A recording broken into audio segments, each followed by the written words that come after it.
Que se passe-t-il si une femme qu'on croyait morte à la morgue commence à accoucher? Ce soir, la frontière entre la vie et la mort disparaît complètement. Installez-vous confortablement et regardez comment la vie de la mère et du bébé est sauvée de façon incroyable. La lumière froide de l'amphithéâtre clignotait de temps en temps. Le bruit de l'horloge était le seul signe que le temps continuait de s'écouler. Tic-tac, tic-tac. Pour Andrés Velasquez, chaque seconde n'était qu'une étape de plus dans la même routine quotidienne, nuit après nuit. Il enfila ses gants en latex et ajusta le masque sur son visage. Une forte odeur de produits chimiques imprégnait l'air, mais il ne la remarquait plus. Elle avait depuis longtemps cessé de l'affecter. Son nez s'était habitué à cette odeur. Andrés traversa le long couloir d'un pas décidé, le bruit de ses chaussures résonnant sur le sol carrelé blanc.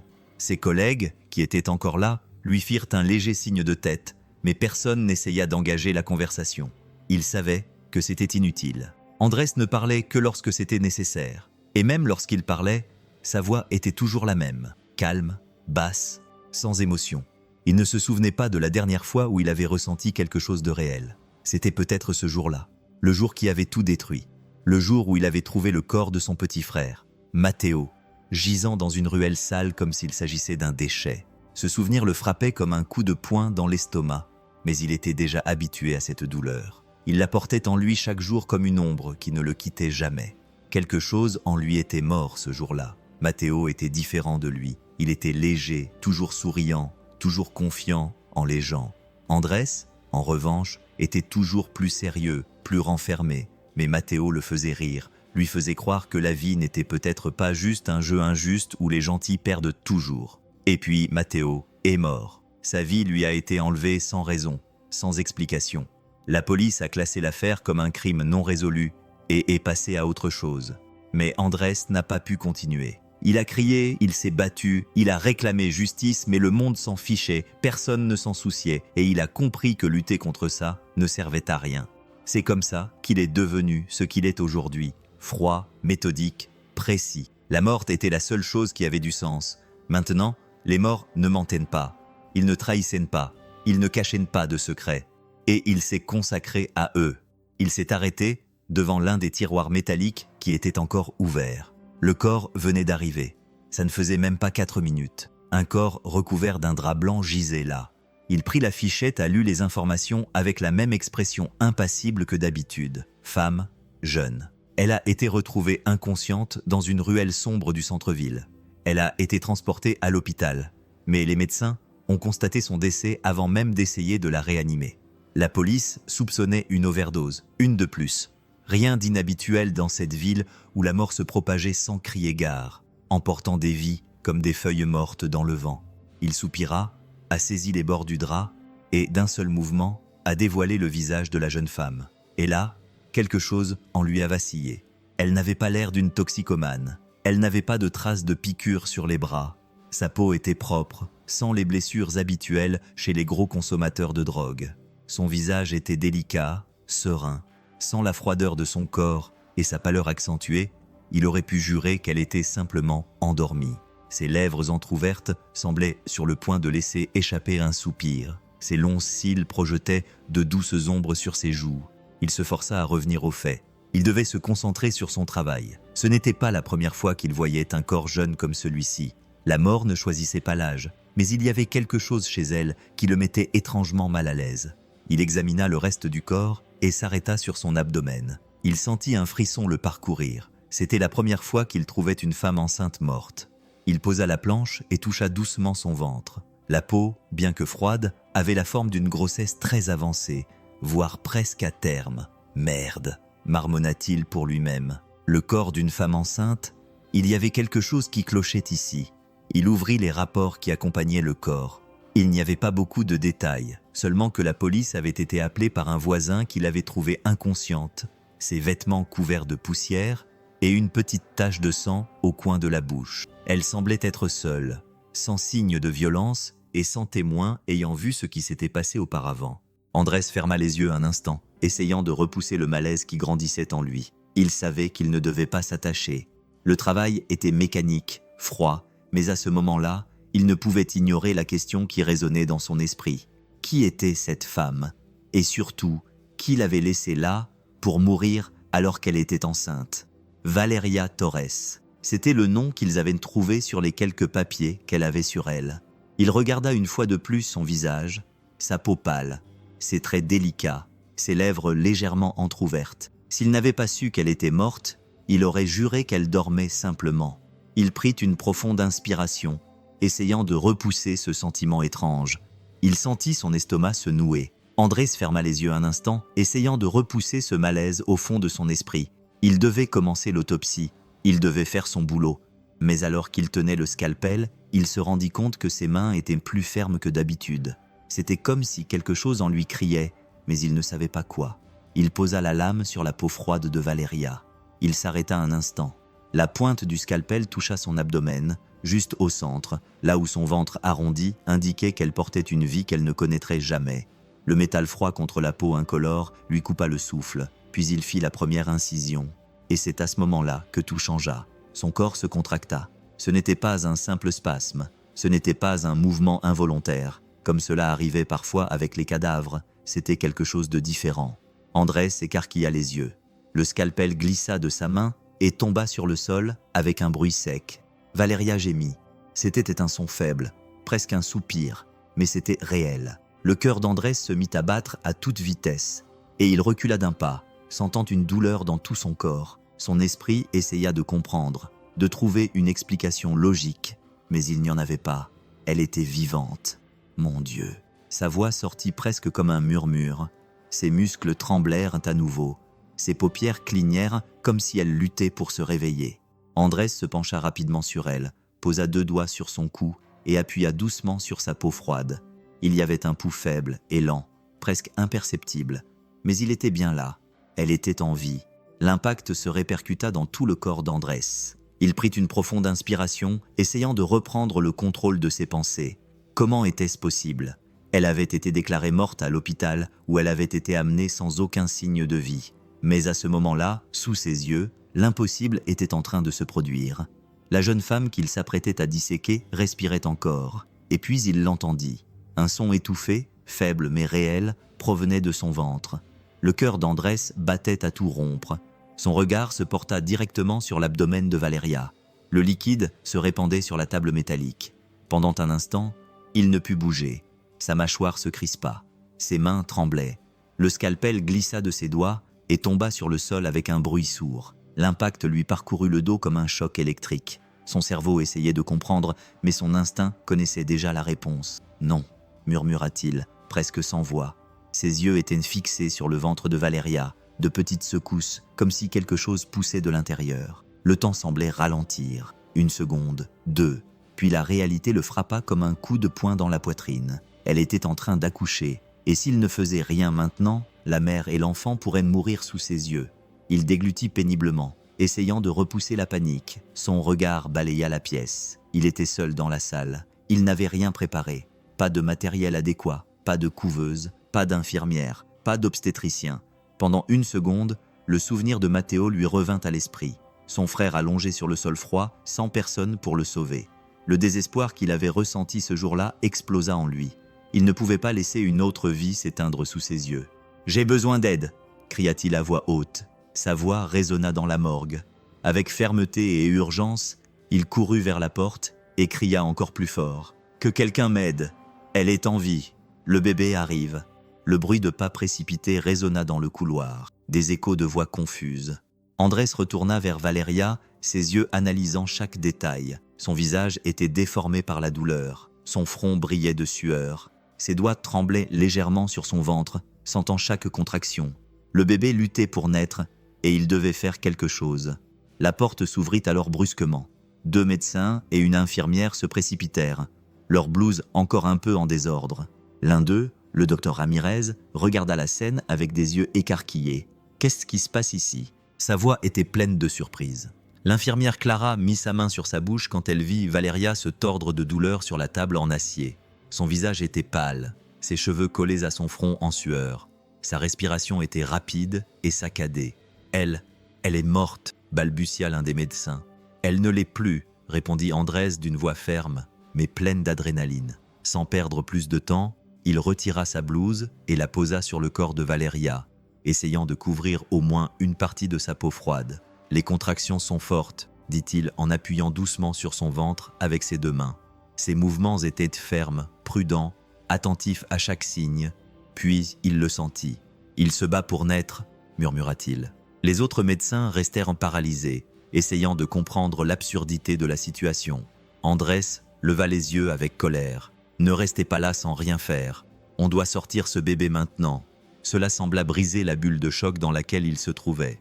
Clara courut chercher des draps et des compresses. Le docteur Ramirez sortit des gants de sa poche et commença à les enfiler rapidement. L'autre médecin, toujours tremblant, alla chercher le peu de matériel disponible à la morgue. Andrés regarda à nouveau Valeria.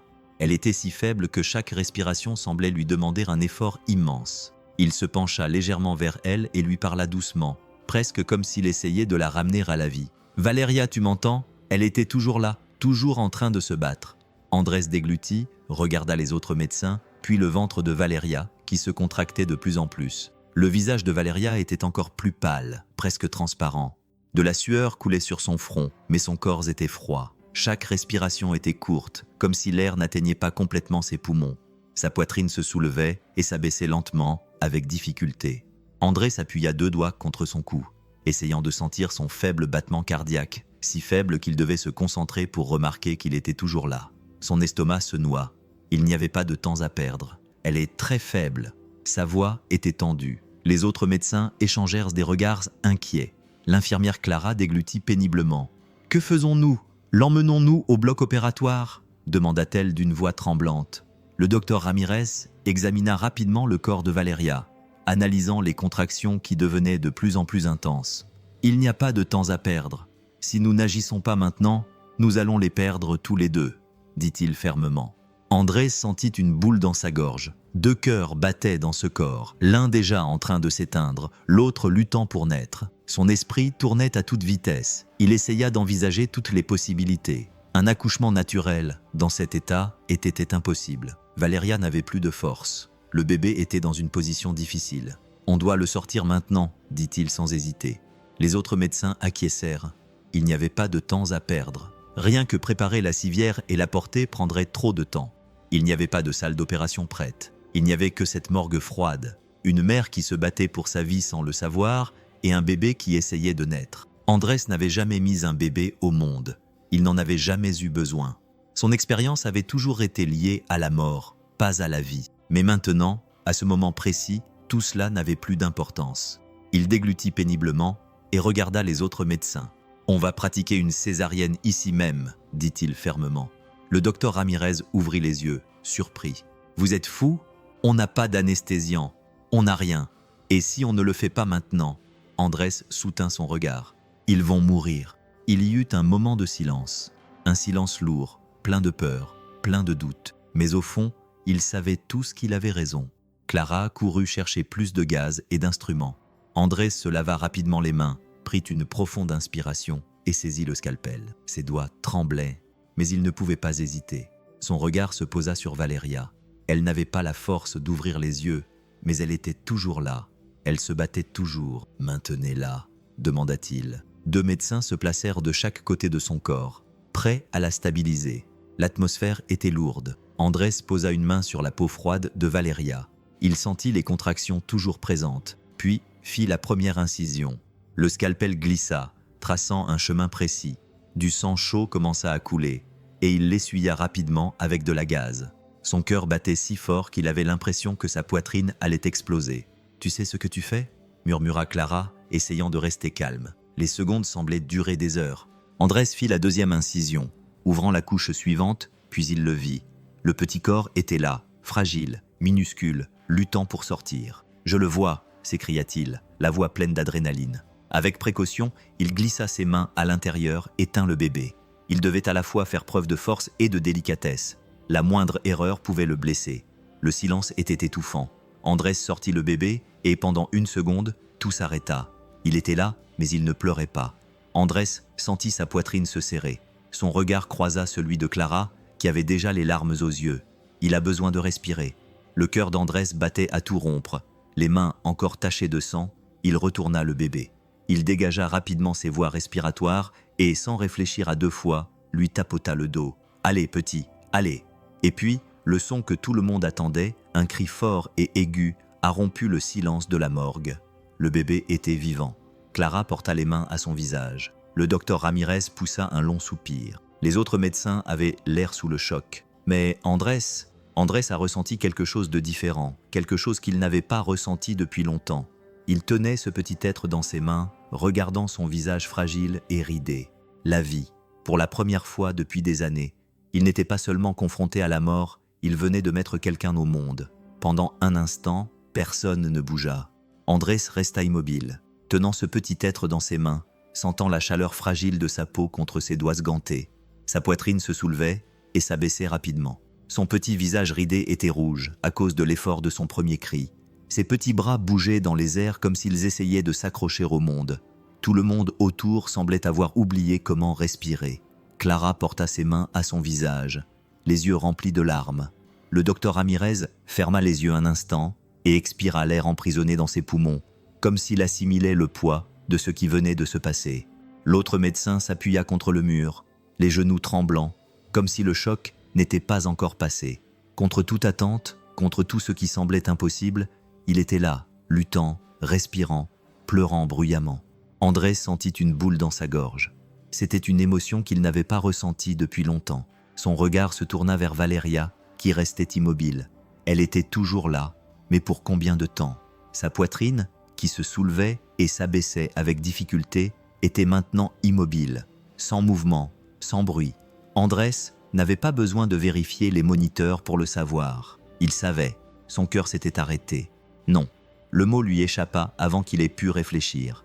Il agit instinctivement, plaçant le bébé dans les bras de l'infirmière Clara et se jetant sur Valeria, appuyant 2 doigts contre son cou. Désespéré de sentir un battement de cœur, mais il n'y avait rien. Le docteur Ramirez comprit ce qui se passait à ce moment précis. Vite, on doit la réanimer. L'autre médecin apporta le défibrillateur. Andrés déchira le tissu qui recouvrait sa poitrine, révélant une peau froide et sans vie. « Charge !» cria quelqu'un. Andrés regarda Valeria. Son visage était si calme, si serein, comme si elle s'endormait simplement. Matteo était comme ça aussi quand il l'avait trouvée. Un choc parcourut le corps de Valeria, provoquant la contraction de ses bras et de ses jambes.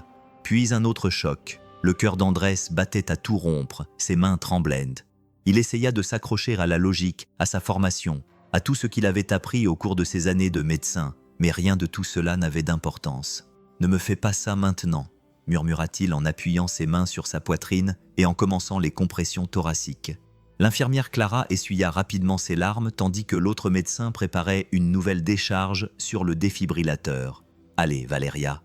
La voix d'Andrés était tremblante. La sueur coulait sur son visage. Ses bras lui faisaient mal à force d'appuyer si fort sur sa poitrine, mais il ne s'arrêtait pas. Il ne pouvait pas s'arrêter. Il ne pouvait pas la perdre. Pas maintenant, pas après tout ce qui s'était passé.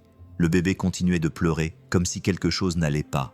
La panique grandissait en Andrés et, pour la première fois depuis longtemps, il ressentait une véritable peur. Une peur suffocante, désespérée, la même peur qu'il avait ressentie lorsqu'il avait tenu Matteo dans ses bras pour la dernière fois. « Allez, Valeria, batte-toi !» Sa voix se brisa. Le son du moniteur cardiaque était un silence assourdissant. Rien, aucun signe de vie. La poitrine de Valeria était immobile, sans aucun mouvement. Sa peau était aussi froide que l'acier de la table sur laquelle elle était allongée. Mais Andrés n'allait pas accepter ça. Le désespoir l'envahit comme une violente tempête. Le monde autour de lui disparut et seule Valeria existait. « Non !» cria-t-il, le son résonnant dans la morgue. Il appuya ses mains contre sa poitrine et commença à la réanimer avec plus de force. « Tu ne vas pas mourir, Valeria. Tu m'entends ?» Son corps tremblait, mais il ne s'arrêta pas. « Tu t'es battue pour arriver jusqu'ici. Tu ne peux pas partir maintenant. » Clara pleura doucement, tandis que le docteur Ramirez regardait Andrés avec un mélange de choc et de tristesse. L'autre médecin détourna le regard, comme s'il connaissait déjà le résultat. Mais Andrés ne savait pas comment abandonner.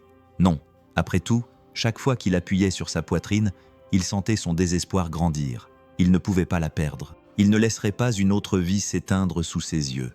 Matteo, l'image de son frère lui revint comme un coup de poignard. Son visage souriant, le regard plein d'espoir qu'il avait autrefois, la dernière fois qu'il l'avait vu, sans vie, sans réponse. Andrés sentit sa gorge se serrer.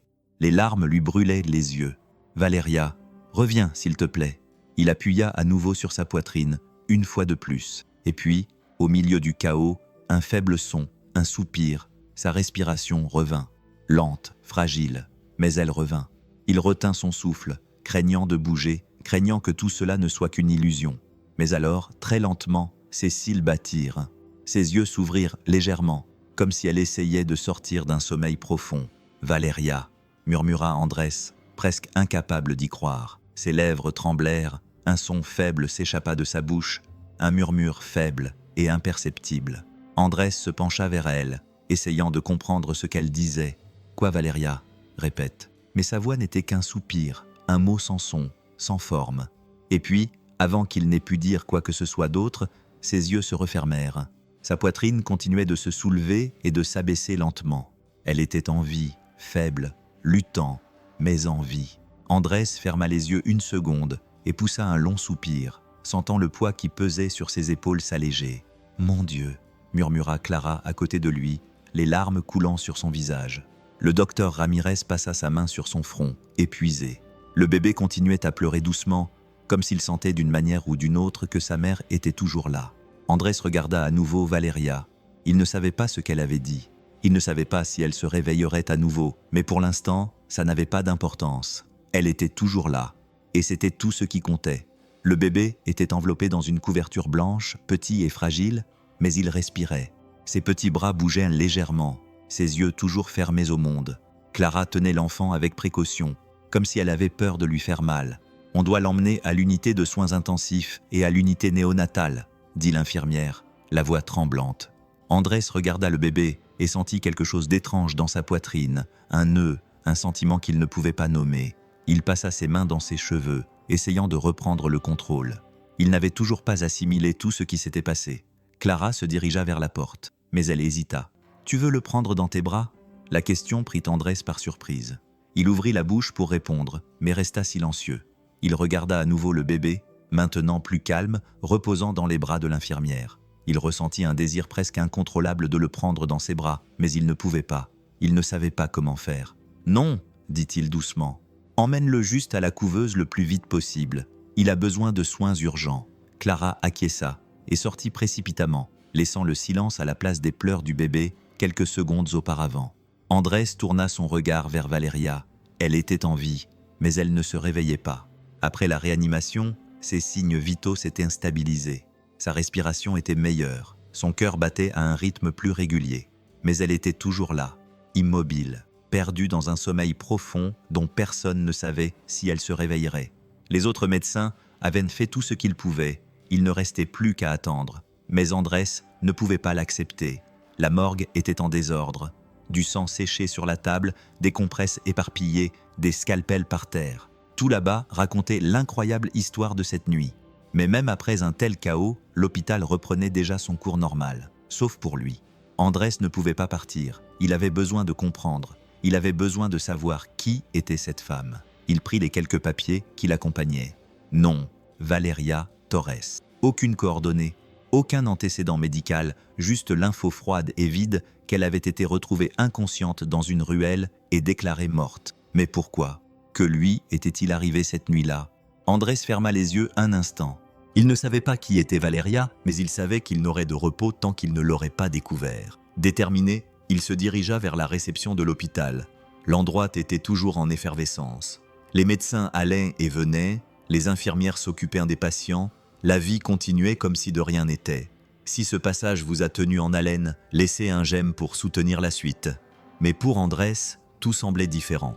Il s'arrêta devant le comptoir et regarda la réceptionniste qui rangeait des papiers. « J'ai besoin de voir le dossier médical de la patiente Valéria Torres. » La femme leva les yeux, quelque peu surprise. « La fille de la morgue est en vie, » répondit-il, sans avoir la patience de donner de longues explications. « Et j'ai besoin de toutes les infos qui m'aideront à comprendre ce qui lui est arrivé. Pouvez-vous rechercher son nom pour moi ?» La réceptionniste regarda autour d'elle comme pour s'assurer que personne d'autre n'écoutait. « Je ne devrais pas vous donner ça sans autorisation. » Andrés se pencha un peu plus près. « S'il vous plaît. » Le ton de sa voix fit hésiter la femme. Finalement, elle soupira et se mit à taper sur l'ordinateur. Au bout de quelques secondes, son expression changea. « Ça n'a pas de sens. Quoi ?» Elle tourna l'écran pour qu'il puisse voir. Valéria Torres avait été portée disparue 2 mois plus tôt. Andrés fronça les sourcils. 2 mois. Oui. Ils avaient dit qu'elle avait disparu soudainement. Sa mère avait porté plainte, mais la police n'avait rien trouvé. L'affaire avait été classée sans suite et personne d'autre ne l'avait recherchée.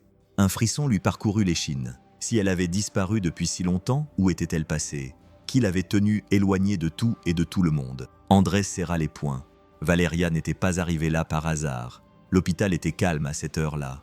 Les lumières dans les couloirs clignotaient de temps en temps, projetant des ombres sur les murs blancs.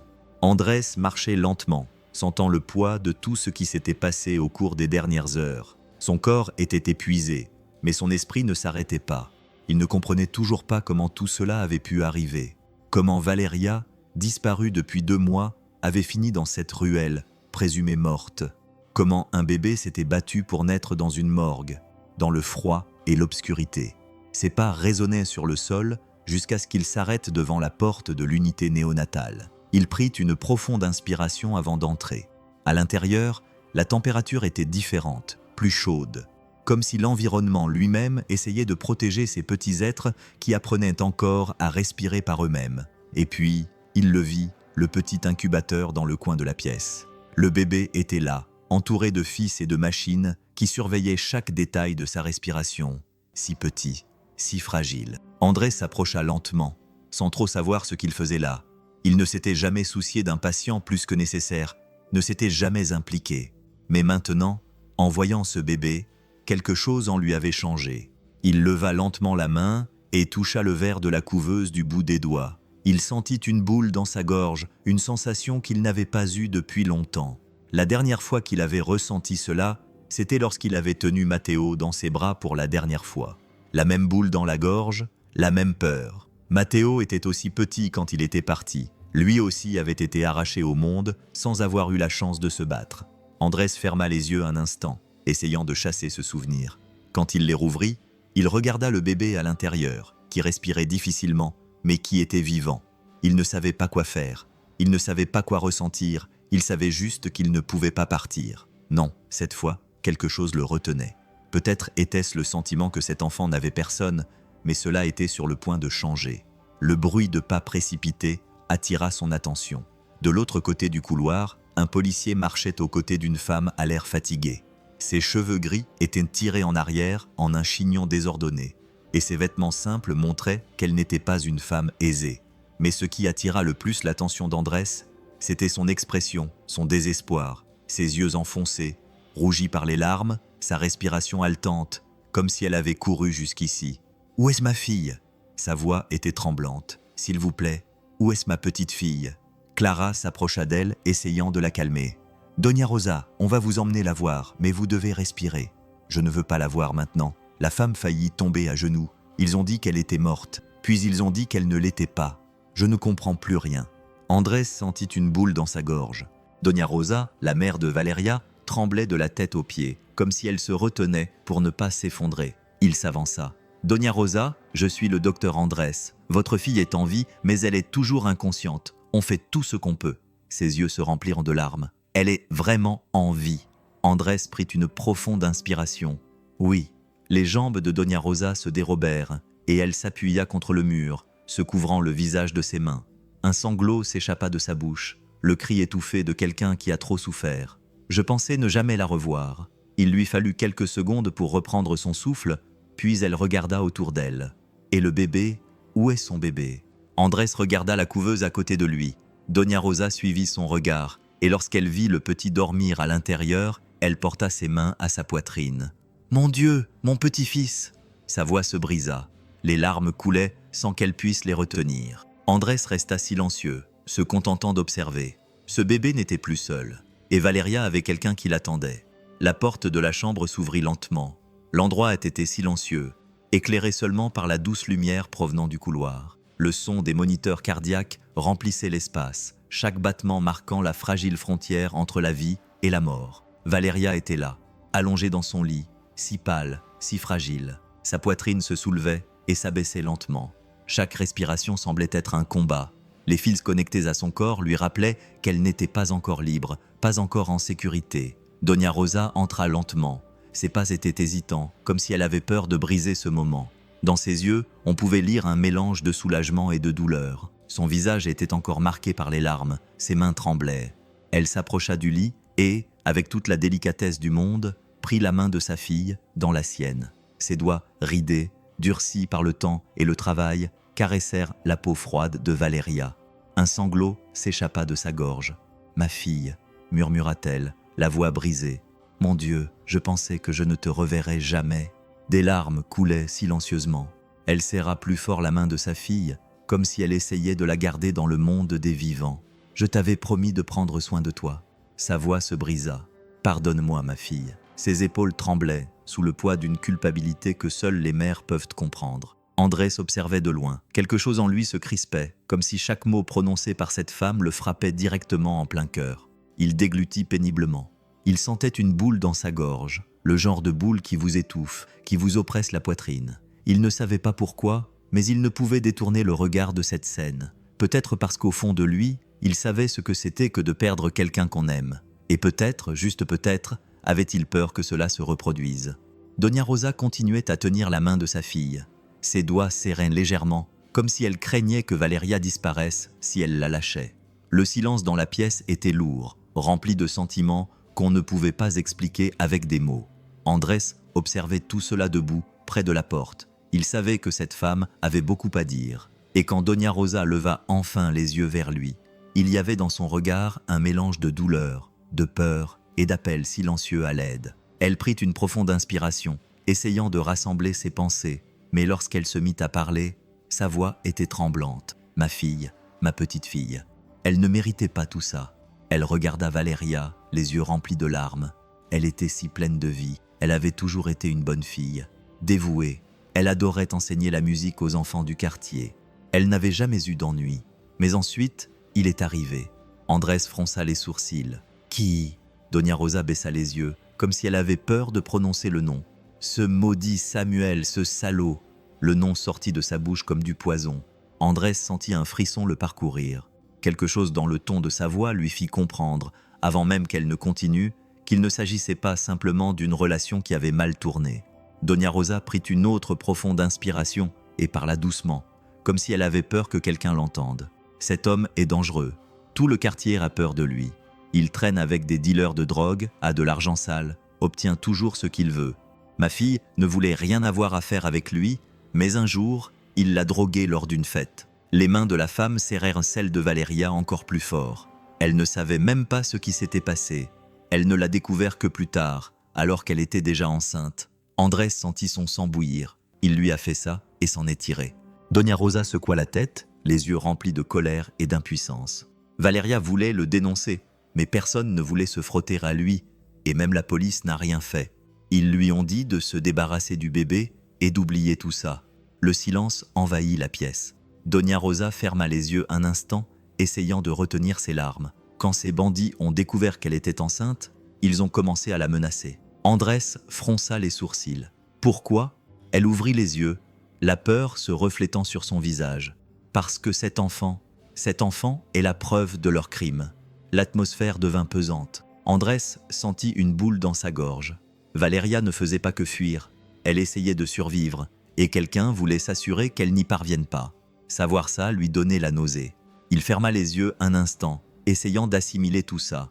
La police avait retrouvé Valéria inconsciente dans une ruelle. Ils avaient dit que c'était une overdose. Ils l'avaient emmenée à l'hôpital et les médecins avaient tout simplement abandonné. Ils l'avaient déclarée morte sans même essayer de comprendre. Et puis elle avait fini à la morgue, sur sa table. Sa poitrine se serra.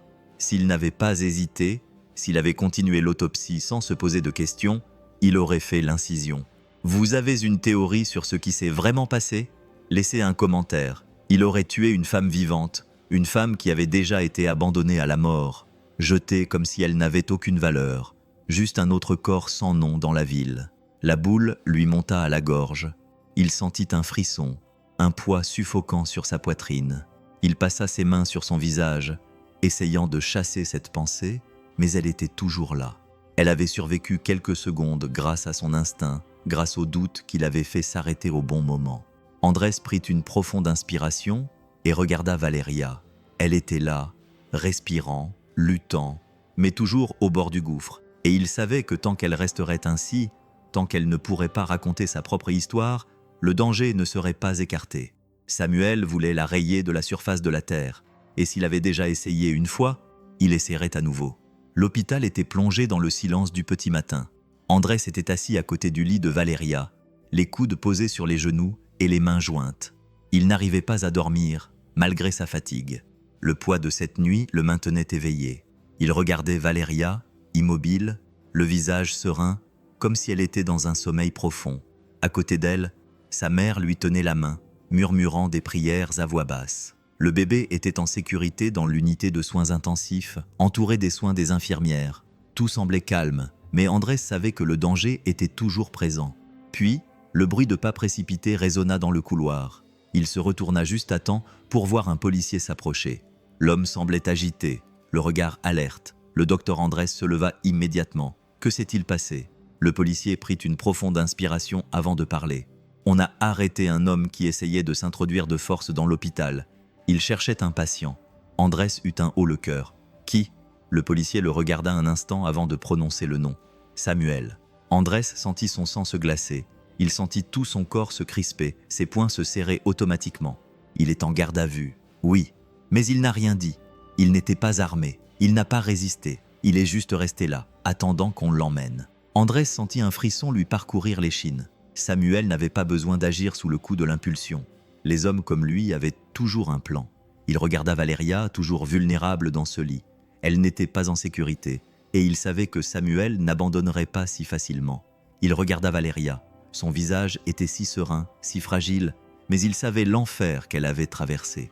Il savait que si cela ne tenait qu'à Samuel, elle ne se serait jamais réveillée dans ce lit. Puis son regard se posa sur le bébé, si petit, si impuissant dans cette couveuse, ignorant que quelqu'un voulait le faire disparaître du monde avant même qu'il n'ait pu esquisser son premier sourire. Le cœur d'Andrés se serra. C'était comme si une vieille blessure s'était rouverte en lui. Le poids de la perte de Matteo revint avec vengeance. Le même sentiment d'impuissance, le même vide. Il se souvenait encore de son petit frère riant, avec cette douceur pleine de vie. Et puis, il l'avait retrouvé sans vie dans une ruelle, froid, seul, sans que personne n'ait rien fait pour lui. Et maintenant, Valeria et son bébé étaient dans la même situation. Quelqu'un voulait leur mort. Quelqu'un les avait abandonnés pour qu'ils meurent dans l'oubli. Mais cette fois, Andrés ne laisserait pas l'histoire se répéter. Il ne laisserait pas Samuel gagner. Il protégerait ces deux personnes de toutes ses forces. Le couloir du commissariat sentait le café froid et le vieux papier. Andrés marchait d'un pas décidé, sentant son cœur battre fort dans sa poitrine. L'air autour de lui semblait lourd, comme si l'atmosphère elle-même savait que quelque chose était sur le point d'exploser.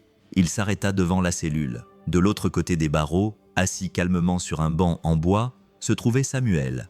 Ses yeux sombres brillaient d'amusement lorsqu'il vit Andrés s'approcher, comme si tout cela n'était qu'un jeu. « Alors, c'est toi le petit docteur héros », dit Samuel avec un sourire narquois.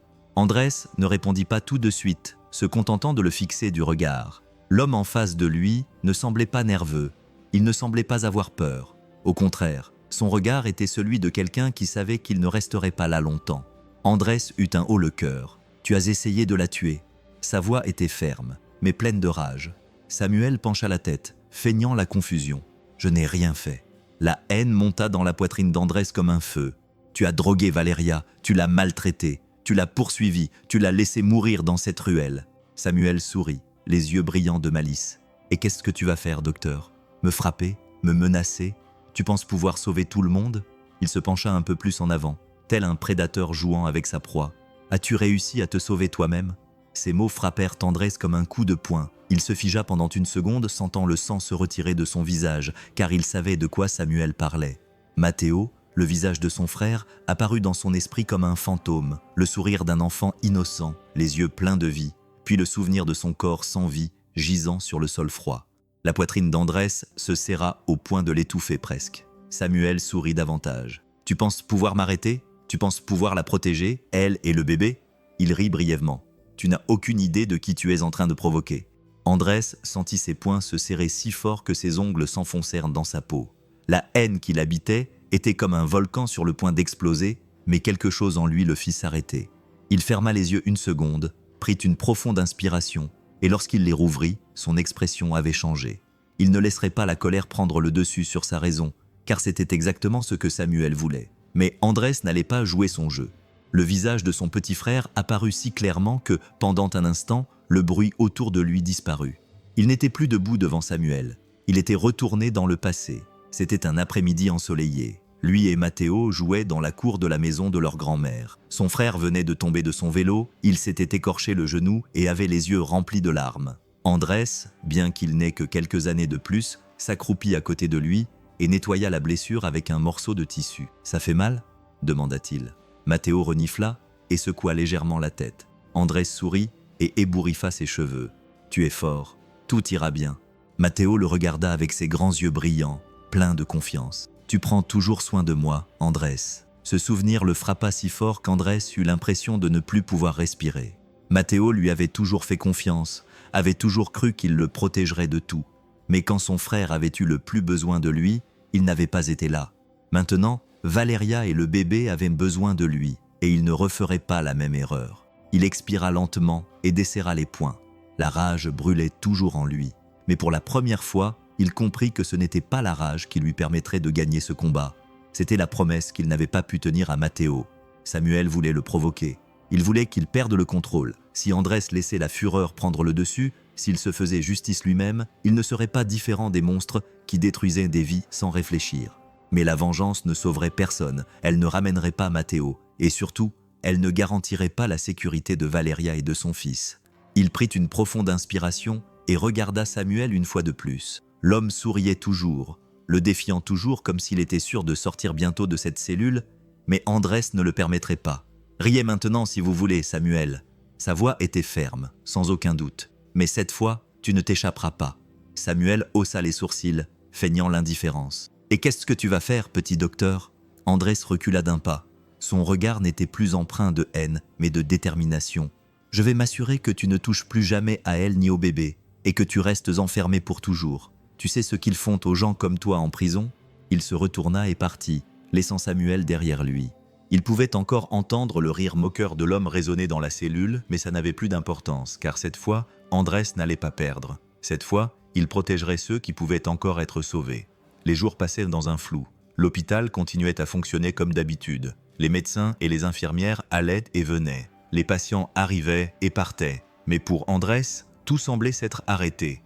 Son attention était toujours partagée entre deux endroits, l'unité de soins intensifs et l'unité néonatale, où le bébé de Valeria luttait encore pour grandir et devenir fort, et la chambre où elle gisait immobile, reliée aux machines qui maintenaient son corps en vie. Pendant ce temps, la police commençait enfin à rassembler les pièces du puzzle. Le nom de Samuel n'était pas inconnu. C'était un dealer de drogue impliqué dans le blanchiment d'argent, des menaces et des disparitions mystérieuses. Mais personne n'avait jamais trouvé assez de preuves pour le mettre en prison. Cette fois-ci, c'était différent. La police qui enquêtait sur l'affaire de Valeria a réussi à relier Samuel à d'anciens crimes. Des témoins qui étaient restés silencieux par peur ont commencé à parler. Les autorités avaient maintenant une vraie raison de le garder en prison. L'ADN du bébé et le rapport de police rédigé près de 8 mois plus tôt allaient être jugés. Andrés aurait dû se sentir soulagé. Mais il n'y arrivait pas, car Valeria ne s'était toujours pas réveillée. Il allait dans sa chambre tous les jours, espérant toujours la voir ouvrir les yeux. Mais rien ne changeait. Le même silence, la même respiration lente, le même visage serein qui cachait le combat qu'elle menait encore à l'intérieur. Il prenait une chaise et s'asseyait à côté d'elle, lui tenant la main froide, essayant d'ignorer son sentiment d'impuissance. « Tu as gagné, Valeria », disait-il, espérant qu'elle puisse l'entendre d'une manière ou d'une autre. « Il est en prison. Ton bébé va bien. Maintenant, on a juste besoin de toi. » Mais la seule réponse qu'il recevait était le bruit constant du moniteur cardiaque. Il passait ses journées entouré de la froideur des corps à la morgue, habitué à ne côtoyer que le silence de la mort. Pour ne pas manquer la suite de l'enquête d'Andrés, abonnez-vous. Désormais, ses journées étaient partagées entre les visites à Valeria et les allers-retours à l'unité de soins intensifs néonatale, où un petit être luttait pour grandir et vivre. Le bébé reprenait des forces. Petit à petit, les médecins réduisaient l'équipement, lui permettant de mieux respirer par lui-même. Chaque petit progrès était célébré par les infirmières qui s'occupèrent de lui. Mais Andrés se contentait de regarder de loin. Il ne savait pas exactement pourquoi, mais il se sentait piégé là. Il trouvait toujours le moyen de passer devant l'unité de soins intensifs, de regarder à travers la vitre et de voir ce petit être endormi. Et puis, un jour, Clara s'est approchée de lui avec un sourire bienveillant. Êtes-vous prêt à le prendre dans vos bras ?» Andrés cligna des yeux, un peu surpris. « Moi, oui, vous êtes venu ici tous les jours. Je pense que vous méritez ce moment. » Il regarda le bébé. Au début, il pensa rejeter l'idée. Il n'avait jamais tenu un nouveau-né auparavant. Il ne savait pas comment tenir quelque chose d'aussi petit et fragile. Mais lorsque Clara plaça délicatement le bébé dans ses bras, quelque chose changea. La chaleur de sa peau douce, son poids léger contre sa poitrine, sa respiration calme. Andrés retint son souffle. Le bébé bougea un peu, s'installant dans ses bras, comme s'il reconnaissait ce contact. Et puis quelque chose se brisa en Andrés. Un nœud se forma dans sa poitrine. Une sensation inconnue mais intense. Pendant si longtemps, il avait vécu dans la froideur de l'indifférence, dans la dureté d'un monde sans sentiment. Mais maintenant, il ressentait quelque chose de différent. La glace qui entourait son cœur commença à fondre. Il regarda le bébé, si petit, si innocent, et pour la première fois depuis des années, il ressentit le désir de vraiment protéger quelqu'un.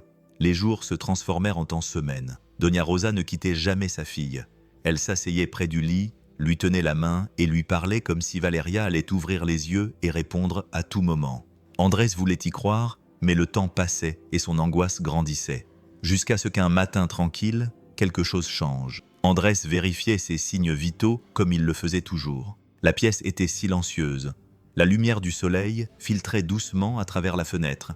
Doña Rosa dormait sur le canapé, épuisée après une autre nuit passée au chevet de sa fille, quand un faible bruit rompit le silence. « Où suis-je » Andrés se figea.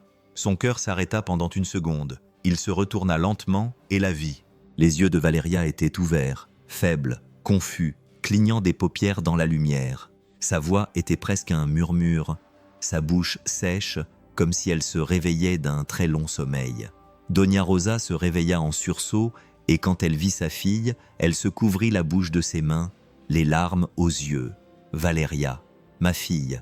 Elle se leva d'un bond et prit le visage de sa fille entre ses mains, tremblant d'émotion. Andrés ressentit un tel soulagement qu'il dut expirer lentement. Valeria était revenue.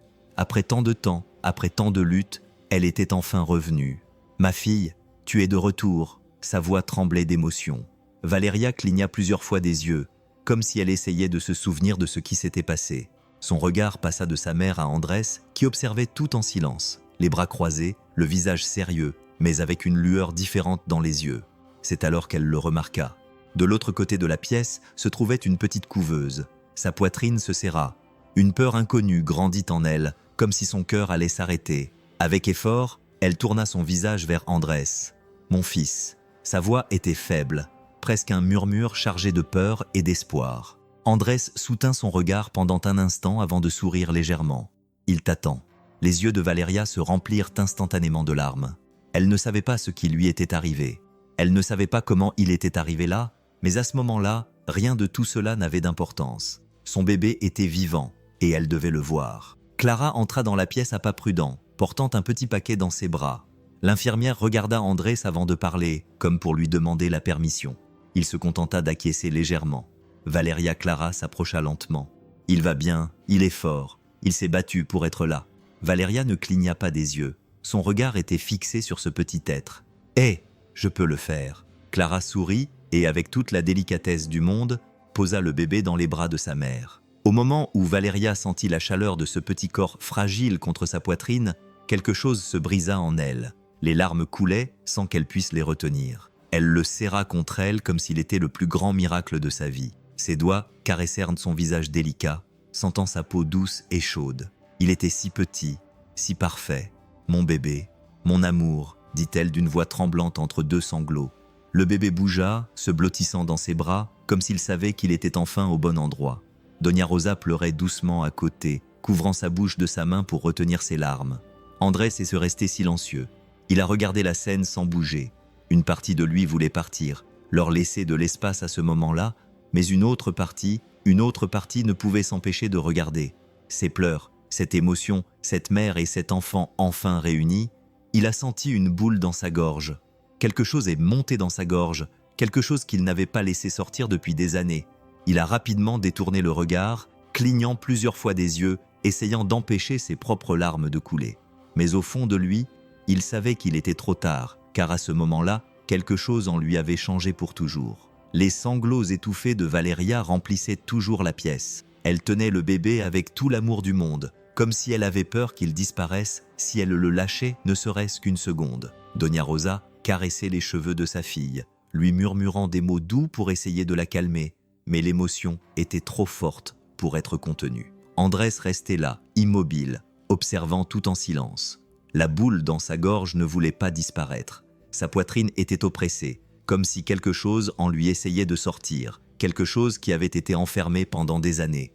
Il regarda Valeria, qui pleurait toujours, mais c'était un autre genre de pleurs. Ce n'étaient pas des pleurs de douleur, mais des pleurs de soulagement, de gratitude, d'amour. Alors il comprit.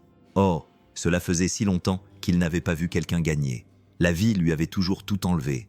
Matteo était mort sans qu'il puisse l'empêcher. Il avait passé des années à s'occuper de corps sans nom, d'histoires interrompues, de fins sans seconde chance, toujours le même cycle, toujours la même douleur. Mais maintenant c'était différent. Il regarda le bébé, petit et fragile, mais vivant. Contre toute attente, contre tout ce qu'ils avaient essayé de faire pour l'empêcher, il était là. La poitrine d'Andrés se remplit d'un sentiment qu'il n'avait pas éprouvé depuis des années, l'espoir. Pendant longtemps, la douleur de la perte de Matteo avait été comme une plaie ouverte qui refusait de cicatriser, comme si la garder vivante était la seule façon de se souvenir de lui rendre hommage. Mais pour la première fois, il ressentait quelque chose de différent. Matteo ne reviendrait jamais, mais ça ne voulait pas dire qu'il devait continuer à vivre uniquement avec la douleur. Il ferma les yeux un instant et prit une profonde inspiration, car pour la première fois, la blessure en lui ne semblait plus le consumer. Elle ressemblait à une cicatrice qui commençait enfin à se refermer.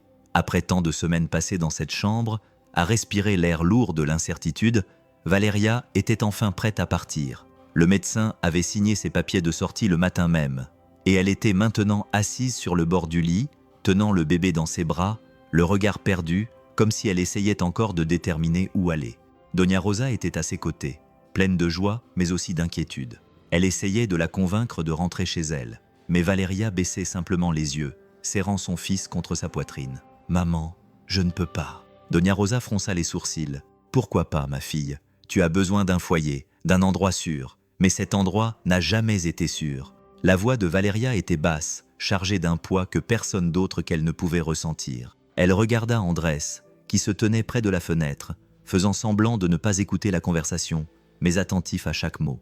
Valeria prit une profonde inspiration. « Je sais que tu m'aimes, maman, mais je ne veux pas y retourner. Non, après tout, je ne suis plus la même personne qui a quitté cette maison il y a des mois, et je ne veux pas que mon fils grandisse entouré de mon passé. » Le silence envahit la pièce. Doña Rosa baissa la tête comme si elle avait reçu un coup de poignard en plein cœur, mais elle comprenait sa fille. Andrés ferma les yeux un instant, réfléchissant à tout cela. Il ne voulait pas s'impliquer, il ne l'avait jamais fait, mais quelque chose en lui le poussa à agir, avant même qu'il ait pu y réfléchir. « Tu peux rester chez moi. » Les mots sortirent avant qu'il ait pu les filtrer. Valeria leva les yeux, surprise. Andrés mit les mains dans ses poches et détourna le regard jusqu'à ce qu'on trouve une solution.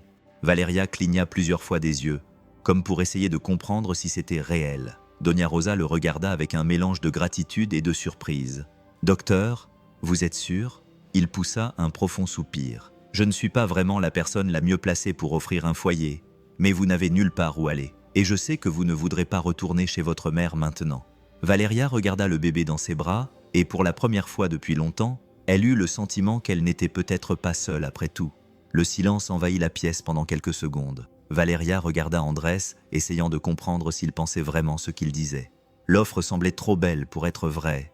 Elle n'aurait jamais imaginé qu'un homme aussi renfermé et distant puisse ouvrir les portes de sa maison à quelqu'un comme elle. Mais elle regarda alors son fils dans ses bras.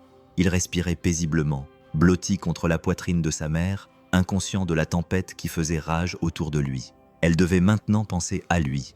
Elle devait lui offrir un meilleur départ que celui qu'elle avait eu. Elle prit une profonde inspiration et acquiesça. « D'accord, j'accepte. » Andrés secoua simplement la tête, comme s'il s'agissait d'une simple formalité et non d'une décision qui allait complètement changer sa vie. Les premiers jours furent étranges. Il était habitué à vivre seul, entouré uniquement du poids de son propre passé. Il y avait désormais une autre présence dans la maison. Valeria passait la plupart de son temps à s'occuper du bébé. La nuit, Andrés entendait des pleurs provenant de l'autre pièce, suivis de sa voix douce, chantant doucement pour le calmer. Et c'est lors d'une de ces nuits qu'il le découvrit. Il marchait dans le couloir lorsqu'il entendit le son, un doux grattement de guitare, et il s'arrêta un instant, perplexe. Il suivit le son jusqu'au salon. Valeria était assise sur le canapé, la guitare sur les genoux, jouant des accords doux pendant que le bébé dormait dans ses bras. Il se tenait dans l'embrasure de la porte sans rien dire, juste à écouter. Au bout d'un moment, elle remarqua sa présence et le regarda. « Désolé si je t'ai réveillé. »« Non, » répondit-il, toujours absorbé par la scène. « Je ne savais pas que tu jouais. » Elle sourit légèrement. Elle était prof de musique. Avant que tout ça n'arrive, Andrés cligna des yeux, surpris. Quelque chose en lui bougea, comme si le passé essayait de le rappeler. Matteo adorait la guitare. Le souvenir de son frère lui revint avec force. Il avait toujours une guitare entre les mains, grattant sans arrêt, inventant des mélodies, souriant comme si la musique était tout ce dont il avait besoin. Andrés détourna le regard et s'éclaircit la gorge. « Tu joues bien. » Valeria haussa les épaules. « La musique a toujours été un refuge pour moi. » Il ne répondit pas. Il resta là un moment, à écouter les accords doux remplir la pièce. Et pour la première fois, sa maison ne lui semblait plus si vide. Les jours passaient lentement, mais quelque chose commençait à changer dans la maison. Le silence qui remplissait autrefois chaque recoin fit place à de nouveaux sons. Les pleurs du bébé, les pas légers de Valeria dans le couloir, le tintement de la vaisselle dans la cuisine et, surtout, la musique. Valeria jouait tous les soirs. C'était comme un rituel silencieux. Une fois le bébé endormi, elle prenait sa guitare et jouait des accords doux, sans se presser, comme si chaque note avait quelque chose à dire. Chaque fois qu'Andrés traversait le salon et voyait cette scène, Valeria chantant doucement, le bébé respirant paisiblement dans son berceau à côté d'elle, il ressentait quelque chose de différent. Un soir, alors qu'il rangeait la guitare après qu'elle eut joué quelques chansons, Andrés sentit le regard de Valeria posé sur lui. Lorsqu'il se retourna, il se rendit compte qu'elle le regardait différemment, comme si elle voyait quelque chose au-delà de ce qu'il montrait. « Qu'est-ce qui ne va pas ?» demanda-t-il en posant la guitare sur son support. Elle hésita un instant, puis désigna son bras. « Tes cicatrices !» Il baissa les yeux vers les petites coupures anciennes qui parsemaient sa peau. Certaines étaient des marques d'opérations chirurgicales, d'autres d'accidents, mais il savait que certaines étaient plus profondes qu'elles ne le paraissaient. Valeria s'approcha lentement, sans se précipiter, comme si elle ne voulait pas l'effrayer. Chacune a une histoire, n'est-ce pas? André sourit un peu, mais sans joie. Certaines, je préférerais les oublier. Elle resta silencieuse un instant, puis passa doucement ses doigts sur l'une des cicatrices. Je sais ce que c'est. Il la regarda. Pour la première fois, il vit ses propres marques reflétées dans les yeux de quelqu'un d'autre. Valeria avait aussi ses cicatrices, certaines visibles, d'autres invisibles, mais toutes pleines de douleur. « Toi aussi, tu as besoin d'une seconde chance, Andrés », dit-elle en retenant son souffle. Ces mots le touchèrent profondément, comme s'ils avaient trouvé en lui un endroit dont il ignorait l'existence. Pendant si longtemps, il avait porté le poids de la culpabilité, celui de ne pas avoir sauvé Matteo, de ne pas avoir pu empêcher le pire. Mais là, en écoutant Valeria, il comprit quelque chose qu'il ne s'était jamais autorisé à penser.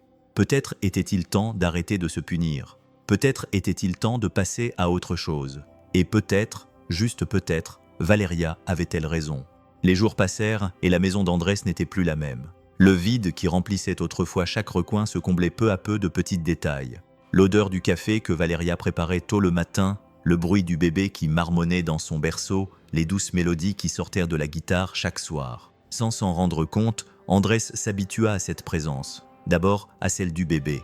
Il n'hésitait plus autant à le prendre dans ses bras. Et chaque fois qu'il le faisait, il ressentait cette chaleur dans sa poitrine, cette étrange sensation qu'il ne pouvait expliquer. Puis à Valeria. Elle était différente de ce qu'il avait imaginé au début, forte mais délicate. Elle portait autant de douleur que lui, mais elle ne laissait jamais cela définir qui elle était. Et quand elle souriait, même juste un peu, c'était comme si le poids du passé s'allégeait un peu.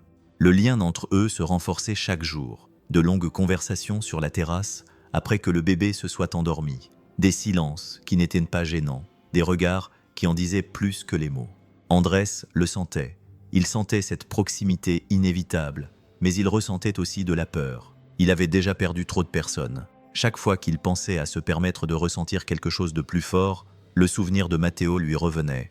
La douleur d'avoir perdu son frère était toujours là, enfouie profondément, attendant la moindre distraction pour ressurgir. Et si cela se reproduisait? Et s'il s'attachait à Valeria et au bébé et qu'il les perdait? La peur était suffocante. Il ne savait pas s'il pourrait supporter une autre perte. Alors, chaque fois que Valeria le regardait un instant de plus, chaque fois que son contact durait une seconde de plus, il s'éloignait, érigeait une barrière invisible, s'enfermait dans son propre silence. Mais au fond de lui, il savait que cette barrière s'affaiblissait de plus en plus et que, quels que soient ses efforts, il ne pourrait pas la maintenir longtemps.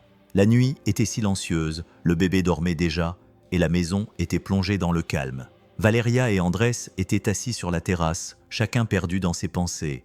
Le vent léger faisait bouger les rideaux, apportant une brise fraîche qui semblait emporter tout ce qui n'avait pas été dit entre eux. Il regardait le ciel sombre, évitant de la regarder directement. Il n'était pas sûr de ce qu'il ressentait. Quelque chose en lui l'attirait vers elle, mais en même temps, une partie de lui insistait pour garder ses distances. Valeria l'observait de ses yeux doux mais attentifs. Elle l'avait déjà remarqué. Chaque fois qu'il se rapprochait trop, il reculait d'un pas. Chaque fois que le silence entre eux était rempli de quelque chose de plus fort, il détournait le regard. Elle prit une profonde inspiration et, d'une voix basse, presque comme si elle avait peur de briser le moment, elle murmura « Tu m'as sauvé, Andrés ». Il fronça les sourcils et la regarda enfin. Quoi ? Elle tourna son visage vers lui, ses yeux brillants dans la faible lumière de la terrasse. « Sans toi, je ne serais pas là. Mon fils ne serait pas là. » Il ouvrit la bouche pour dire quelque chose, mais elle continua. « Je sais que tu portes un lourd fardeau en toi. Je sais que tu as peur de t'attacher, de te laisser aller à tes sentiments. » Il détourna le regard, appuyant ses doigts contre l'accoudoir du fauteuil. « Tu ne sais rien de moi, Valeria. » Elle sourit légèrement, sans le quitter des yeux. « Si, je sais, je te vois. Je vois à quel point tu t'efforces de tout porter tout seul. » Andrés sentit sa poitrine se serrer. Il voulait se lever, partir, fuir cette conversation qui le bouleversait tant, mais il en était incapable. Valeria se pencha un peu plus vers lui et murmura « Maintenant, laisse-moi te sauver aussi. » Andrés sentit une boule dans sa gorge, car au fond de lui, il savait qu'il en avait plus que jamais besoin.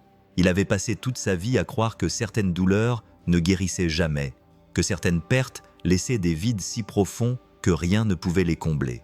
Mais là, assis sur cette terrasse, sentant sa présence à ses côtés et sachant qu'un bébé dormait paisiblement dans l'autre pièce, quelque chose en lui commença à changer. Pour la première fois depuis des années, il réalisa qu'il voulait être là, pas seulement par obligation, pas seulement parce qu'il estimait devoir quelque chose à Valeria pour l'avoir sauvée cette nuit-là à la morgue. Il voulait être là parce que ça avait du sens, parce que lorsqu'il tenait le bébé dans ses bras et sentait ses petits doigts se refermer sur les siens, quelque chose en lui se réchauffait. Parce que lorsqu'il voyait Valeria rire doucement en préparant le petit déjeuner, il sentait que sa maison n'avait jamais été aussi pleine de vie, parce qu'après tout ce temps, il ne se sentait plus seul. La décision s'imposa comme une évidence.